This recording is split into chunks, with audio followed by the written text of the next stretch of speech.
Good morning po mga ka-farmers. Dito po tayo sa taniman ko. Update po tayo sa talungan ko. Mula land preparation, nisprayan ng Flower Spread 1000 plus foliar fertilizer.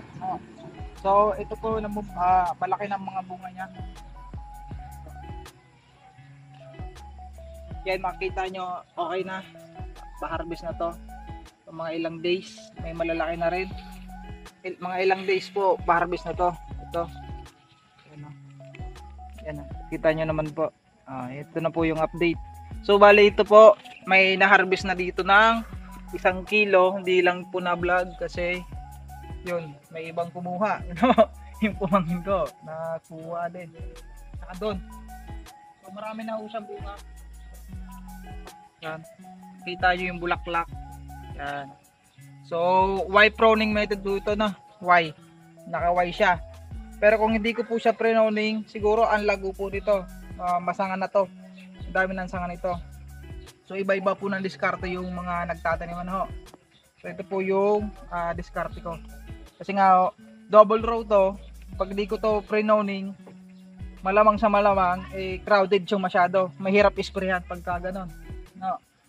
Tsaka ang tendency po noon, kukunti din yung yung bunga. So ito ang daming bunga niya. Sunod-sunod. So ayan po. So bali schedule ko po ngayon mag-spray ng foliar. Yan. Schedule ko po ngayon yan. Kita nyo naman po. So ito sa Y, yan. Ang Y pruning po dito tinitira pero may yan yan yung sanga. Ang karamihan. Ang healthy niya ano po. So yun po yung resulta sa 51 days. Tama, hindi ako nagkakamali kasi nga po July 3 yan transplant.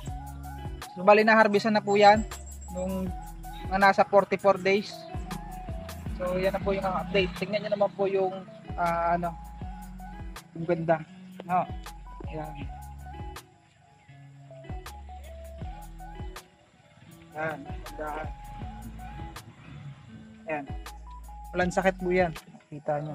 Gaganda ng Yung sa bunga, bulaklak, ang dami po. Hindi nyo lang po masyado makita. Pero kung sa personal makikita nyo, yan. Yan ang resulta po. So ito na po. So ito po, inano ko to. Bali dinalay ko to ng spray kasi inaano ko yung taba masyado ng malalaki, matataba. Dinalay ko siya ng spray mga 15 days ko po dinalay.